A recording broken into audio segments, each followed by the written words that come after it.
In looking at some of the interesting things in John G. Lake's life, one of the little interesting stories that come to mind is the story of Abdul bin Shinandar, who came to town visiting in 1931. In 1931, Lake was in Spokane, and he would be doing evangelistic meetings, and his regular meetings were happening twice on Sunday, and then other big ones and other nights during the week. And he put a flyer out in the paper, an advertisement for a great Arab preacher and Bible storyteller in native costume.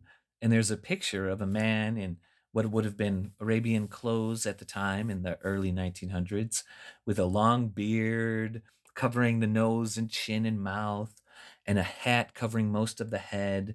And in the newspaper article, you could barely make out any details of the face, with it being old, black and white newsprint. And they were announced that he was going to be on Sunday, um, speaking and doing storytelling as this great Arab preacher.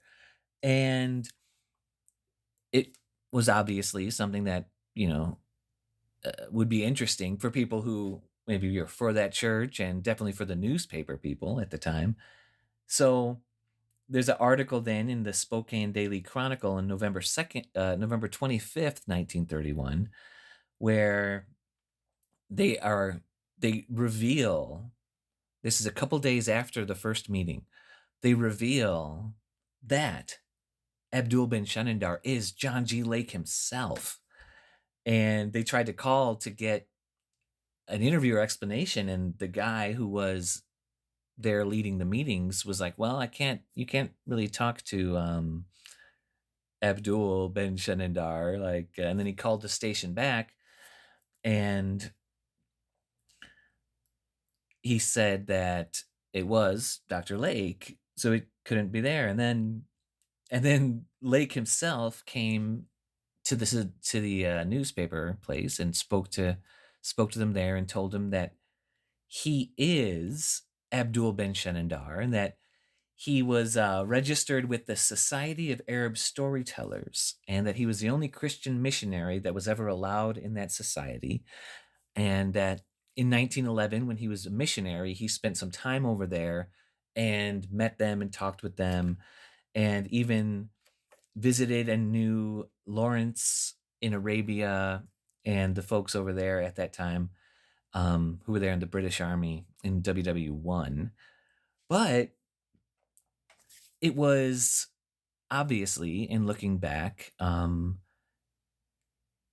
it was him doing what even the newspaper called an evangelistic crusade. It was something to get people in, and to just, to share the word.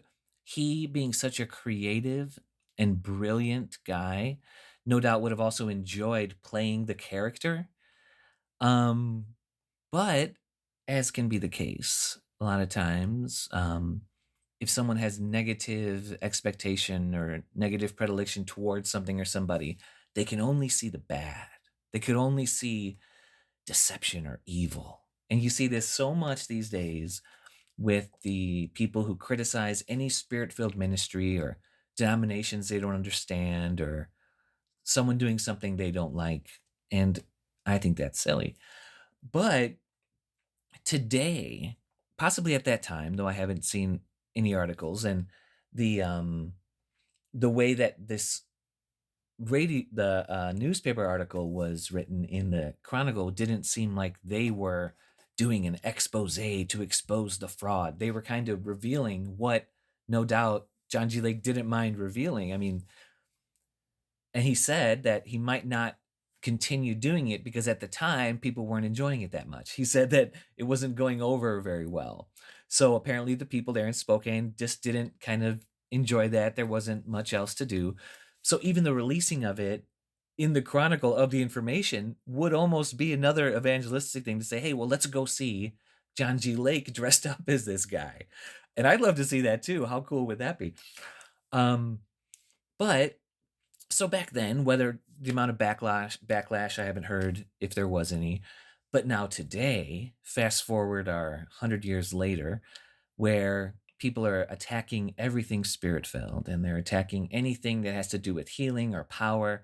And they look back in the lives of normal, blessed individuals who are human, who make mistakes, and every mistake is them being a criminal, that it's the devil, they're conning people, they're fleecing.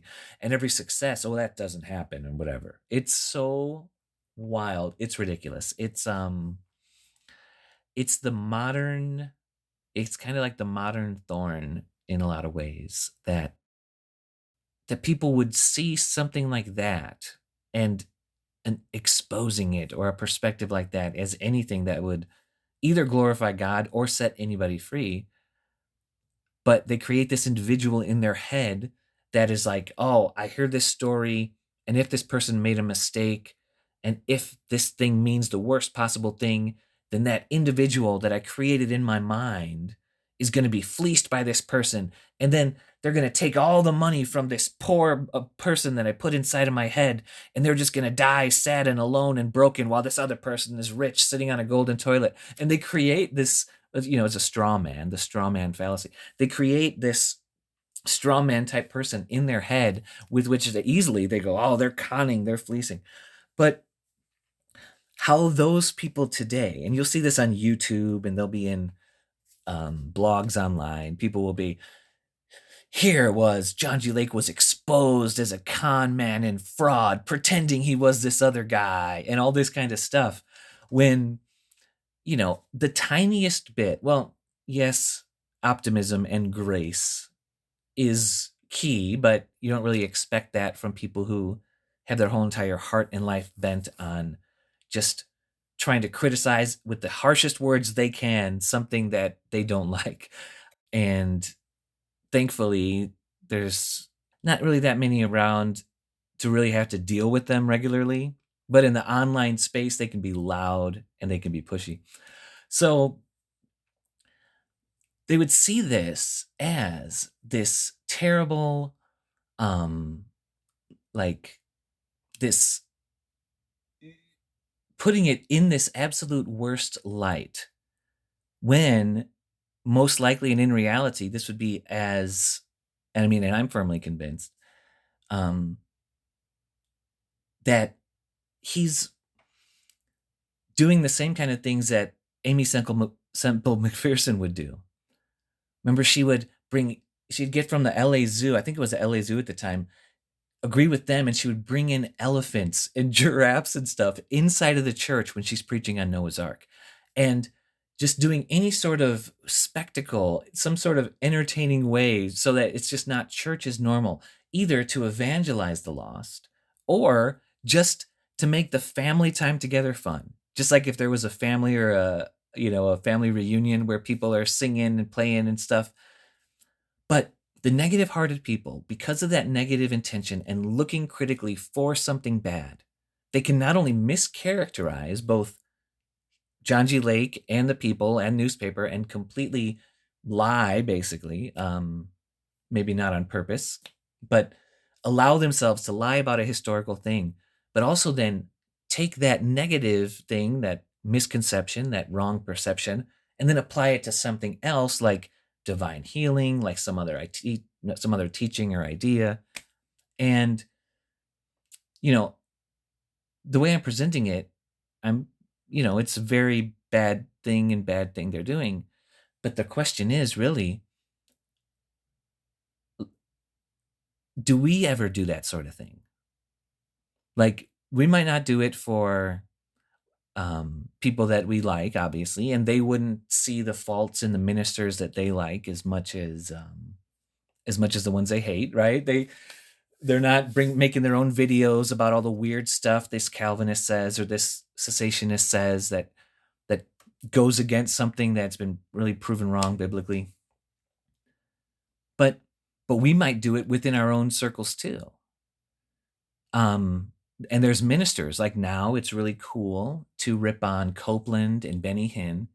And I do have theological disagreements with stuff, and style disagreements, and even personality disagreements. That is which are all totally fine. The problem comes is when disagreements like that overtake our grace and our patience and our humility and our love. And the only way to really do that is this basic idea of attacking the idea, not the person. But some people take these verses of false sheep and all these false teacher, false whatever, and they think that pointing out the person is doing some Bible thing. And it can be done, if that has to be done, it can be done with grace and better. But how many times for us do we ever perhaps not do the research necessary, perhaps not look with open eyes enough? Not, we've been wrong about things in our life. We can take that and say other people can be wrong and often are. And if people are always doing a criticism, always doing a hunt, always looking for the bad, the devil's going to make sure they find it. So we can learn in this thing. John G. Lake went for it with this thing. I don't think he was being deceptive in any sense where that no one was going to find out or that he's charging money. He wasn't charging money for this thing. I mean, and the ad looks cool. The way it's described, it seems cool. It's awesome. So it's okay to do that, to flare up your evangelism a little bit. Like Smith Wigglesworth, in one of his sermons, said, man, if I had my own church, I would hire a secular band and have them play outside just to get people there. Like he said that he would, if it's to get people to the church, he would do whatever it took to get that attention. And that was an early Pentecostal thing. And that's really the spirit-filled power idea of the manifested gifts, to get attention towards God, attention to the supernatural, attention to this thing, which is amazing. So even if we try to do that and it doesn't work, then that's okay too, right? If we dress up and we play a character from some part of our life and we try something evangelistically and it doesn't work, hey, it doesn't work. Big deal. Move on to the next thing, right? It's not going to stop God. It's not going to stop faith. And I think the problem usually is that people don't try something, that people have their fears and their criticisms, and that keeps them from attempting something, keeps them from starting a online ministry, keeps them from making YouTube videos, keeps them from an idea. And, expression and growth and learning always means you could fail or you could succeed. And as they say, the only time you really fail is if you stop trying. I do that even on the website. I'm always trying new different things, trying new ways. Because look, it's this message in the heart. It ain't about the person. It ain't about a name. It ain't about a denomination. Is the reality of God shown in a fuller place when the supernatural is presented and shared. And it seems to me it is an open and shut case that God would be more known, would be more understood through observing the supernatural aspects of what he does in our world. And I think that's the whole point of Jesus saying, disciples, you wait in Jerusalem until you get the power, and then you'll be my witnesses, because it's not about words. And unfortunately, too much of the church is just about the words. And we need it all. But if the words or solid biblical principles were what drew outsiders or backsliders, then churches would be fuller. Because in a lot of places, that's been their focus, instead of being witnesses and allowing other people to witness things as well. So the other lesson is this: when you succeed and when you fail, like even if this was a success, or if John G. Lake said, this is me every night, the people who hate him today, the people who think any Christians who ever healed somebody or spoke supernaturally were a fraud and a con man because they disagree, they would have still hated John G. Lake. If it was a success, they would have hated him and found something to criticize. If it was as if he did it and told everybody every night, okay, don't tell anybody else, but it's me, and he pulls down the beard and gives them a little wink, if he would have done that, they still would have criticized him. If when he did it and he stopped doing it, then they still criticize it as trying a fraud and a con, right? And then afterwards, when he just continued the normal ministry, then he still so there's these people that are never going to be honest. They're never going to be positive. They're never going to be forgiving. And it's a shame that so much of the Christian world allows for this to be, you know, that that the pointing at people they think are being negative isn't combated with the people who are standing up with grace and patience for our all of our human weakness. So that's the other thing that this whole scenario brought to mind. Um, and and it's wild, because we'll hear the sermons, we hear the successes, and we would go, man, I wish I could have some levels of understanding Lake did, or some of the testimonies and stuff. But as with any of these folks, and with us, with you and me, these stories aren't, hey, everything works perfectly. Nobody's story is from nothing up to the top with no issues and problems, with no retries, with no interactions. And then factor in interactions with people at that time who already have a problem. And then they try with whatever they can with either media or whatever the media is of the day, whether it's flyers and words back then or media now, to try to not only start a problem, but then advertise the problem. Like, these things have always been. So, and what the enemy would want anybody, any of you, to slow down in any way or to pause in any way because of this that's happening. But these are these trials. There may come a time where it's literal outward Christian persecution. But right now, the Christian persecution is even more widespread in other ways. And from fakers inside of the church and from outside, where criticism and ideas and accusation are that new persecution. And all the verses about persecution then. Now, obviously, death is at a higher degree than, basically social death or business death. But still, it's the same thing. It's the enemy trying to slow you down. And if your movements are slowed down, take that time to lean into God. If business slowed down, take that time then to develop things in you and potential new business stuff God wants. Like, you never go back. You never slow down. You never fall back. And when you have the Spirit inside and the communing with God, then sleep is a time of growth and connection. And then awakeness. Even if you were in a room, the interaction with God and His Spirit as you communicate and as you've learned, you're never slowing down. The only slowing down is when you quit. And we're not going to quit. But all these verses about perseverance and about trials and stuff are these exact things.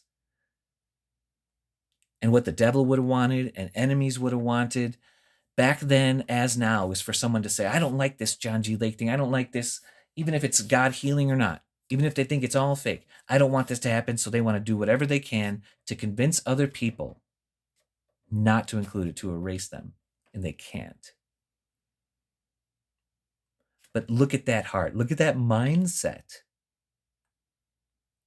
And realize that those verses about the trials, the persecution, and then where God draws closer to you during it, that's the true reality here.